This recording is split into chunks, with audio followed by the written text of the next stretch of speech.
장관님 그리고 차관님 비롯한 보건복지부 관계자 여러분 정말 수고가 많으십니다. 의정 갈등이 오늘로 8개월 됐는데 주 7일 거의 밤새가며 일하고 계신다는 말씀 들었습니다.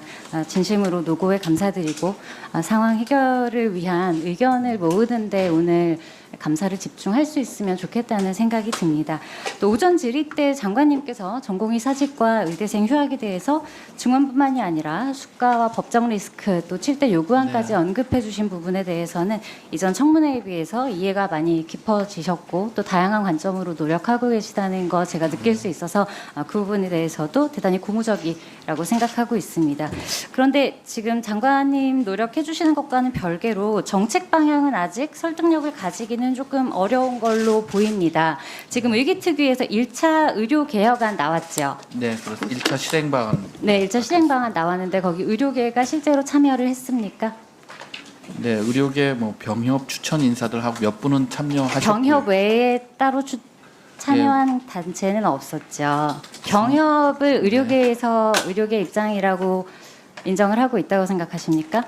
저희가 뭐 그분들이 의료계를 대표한다 이거라기보다는 실질적으로 참여한 의료계는 아직은 없죠. 예. 그리고 이번에 수련환경 혁신 지원 사업 추진 계획 나왔는데 알고 계시죠? 네. 이거 전공의들 수련환경 개선 위해서 내주신 것 같은데 이것도 전공의 의견 취합은 안 된 걸로 보이고 그래서 문의를 했더니 취합이 안 되었던 거라고 복지부에서 답변을 받았습니다. 네.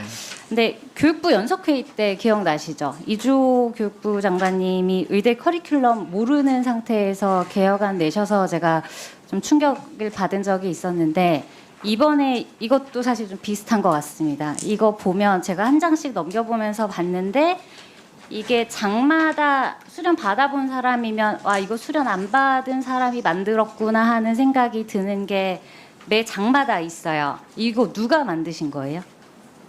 이거 수련 계획안 이거 누가 만드신 거예요? 전문가 의견을 통해 가지고 전문가 누가 들어왔어요? 전공의도 안 들어온 것 같고 학회 의견도 다 반영 안 된 것 같은데 이거 그런데 누가 만드신 거예요? 복지부에서 모른다기보다 같이 결정했고 책임은 장관님이 지시는 거라고 답변이 왔거든요.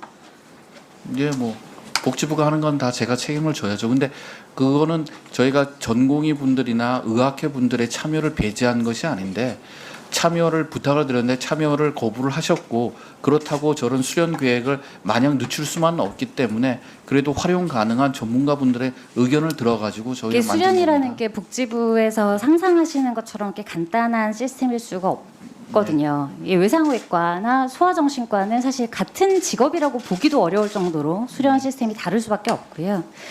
그리고 뭐 지금 여기 보면 또 필수 분야 수련 수당 8개과 또 이렇게 확대한다 이렇게 돼 있는데 뭐 병리과나 해계학과 이런 건 그런 필수과가 아닙니까?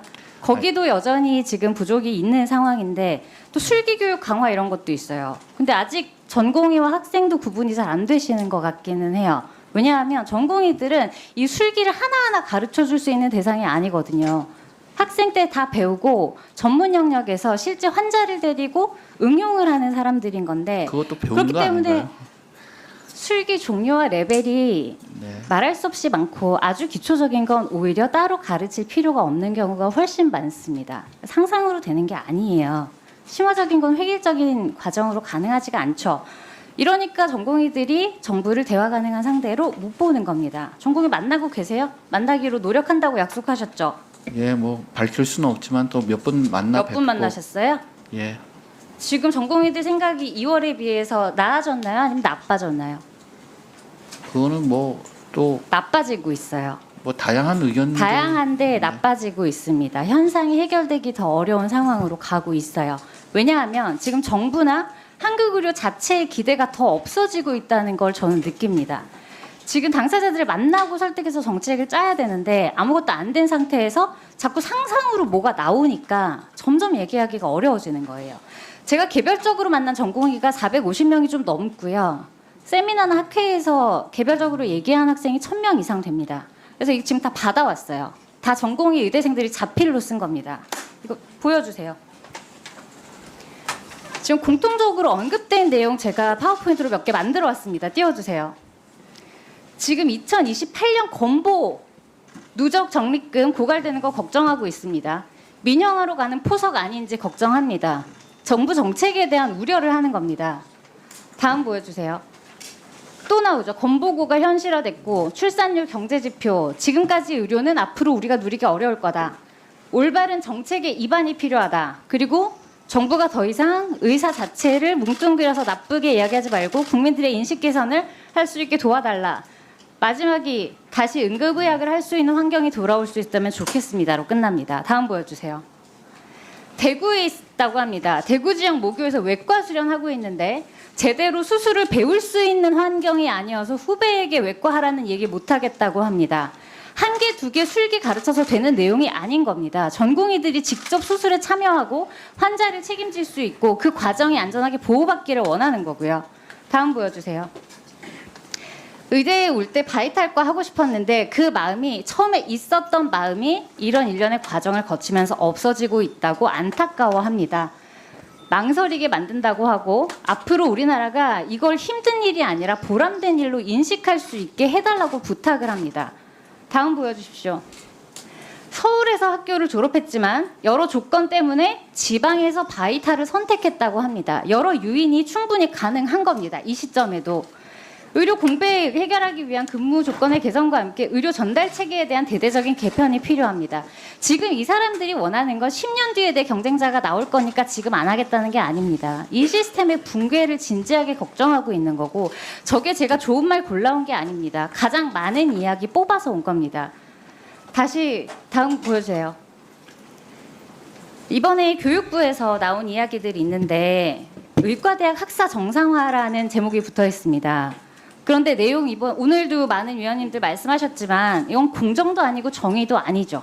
그 내용을 보면 5년으로 전면 개편하는 거 아니라고 하셨지만 5년으로도 충분히 의대에 마칠 수 있도록 루트를 만들어주겠다는 거잖아요. 공정도 정의도 아닌 겁니다. 지금 이 사태 세계의사회나 세계의학교육연구원에서 다 보고 있습니다. 지금 이게 뭐 질적으로 가능하냐 이 정도의 문제가 아니에요. 전 세계 의료계에서 다 보고 있고 이대로면 세계 의료계에서 학회 발표건 논문이건 연구 협력이건 다 쉽지가 않습니다. 이런데 이미 몇 군데 있어요. 중국이나 일부 동구권 의대들이 그렇습니다.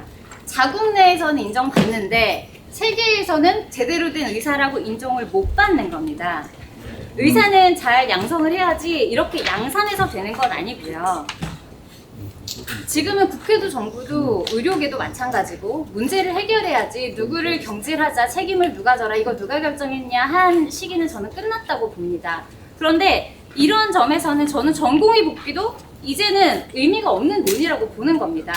이 전공의들 복귀하고 안 하고가 문제가 아니라 지금 전공의, 지금 의대생 그리고 그 미래에 들어올 의사들이 개개인의 합리적인 선택으로서 핵심 의료에 종사하게끔 만드는 시스템이 필요할 것 같은데 물론 제가 건보 재정에 대해서 다른 기회에 또 얘기를 할 겁니다만 현 시스템이 재정적으로나 전문성에 있어서나 지속 가능하지가 않죠.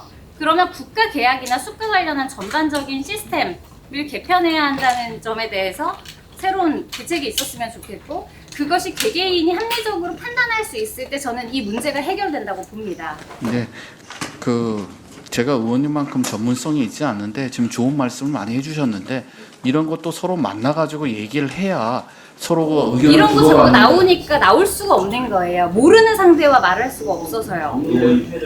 네, 의원님 지금 전공의 분들이 써주신 것도 정원에 한정된 것이 아니라 우리나라 의료 시스템 전반에 관한 말씀을 많이 해주고 계시지 않습니까? 저희들도 목표는 같습니다. 그러니까 여야 의정협의체도 좋고 그 다음에 의료개혁 특위의 참여도 좋고 우선 참여를 하신 다음에 의료특위 자체의 구성에 문제가 있는 거 알고 계시죠? 의료계에서 예. 문제 삼는 거 알고 계시죠? 근데 거기 들어오라는 거 말고 다른 대책이 없잖아요. 아니 근데 의료개혁 특위에서 논의한 것들이 나중에 법률화되기 위해서는 어떻게 정부하고 의사들 양자 이 문제 지난 몇십 년간 건정심에서도 똑같이 경험하지 않으셨어요? 의원님 그래서 저희가 얘기하기는 의료개혁 특위와 함께 양자 간의 협의도 가능하다고 네. 말씀을 드렸습니다. 대화에 참여할 수 있도록 좀 지원해 주십시오. 네네.